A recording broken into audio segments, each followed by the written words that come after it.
the things that I've done.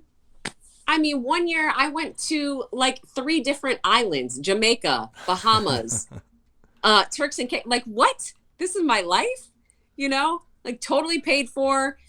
I'm on the beach with country artists like Dylan Scott and gosh, so many. I honestly, Lauren Elena.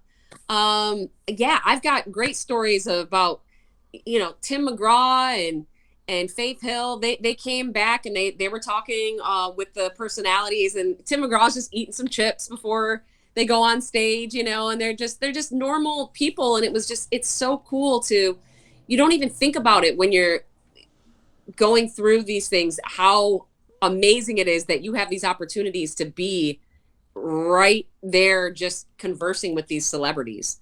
Luke Bryan, Blake Shelton. I mean, just to name a few. Blake Shelton, I was doing a morning show in St. Joe, Benton Harbor at a station called WYTZ. It was the Wild Bill and Ron show, and Blake Shelton came into the studio with us.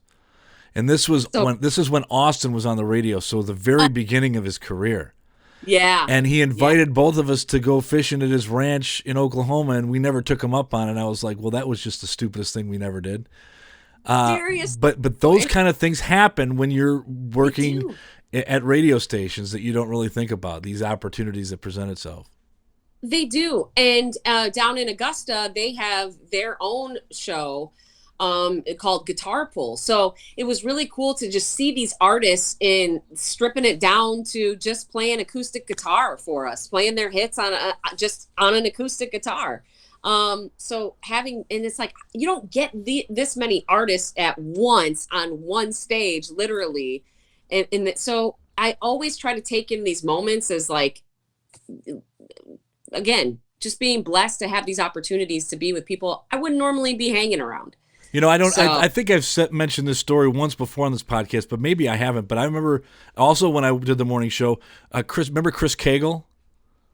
Remember Chris Cagle? He came to town and he he was fantastic. I mean, awesome. He had a great catalog there I think he had like a string of hits that went on for 4 or 5 years. Anyway, he came to town.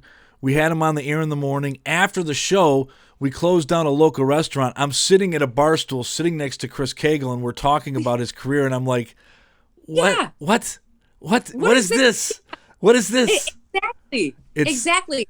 And there's just been times where they'll invite you into their RVs and you're just hanging out with them. They're just like, hey, you want something to drink? I'm like, what? Dirks Bentley was like that. I've met. Oh, super cool. Yeah. Super cool guys. And that's what I loved. Oh, and here's another thing about radio. People are always like, oh, do you get to choose or do you pick and choose? And it's like, no, you don't. And I would have never seen myself working on country radio. And that's where I've done the most, honestly.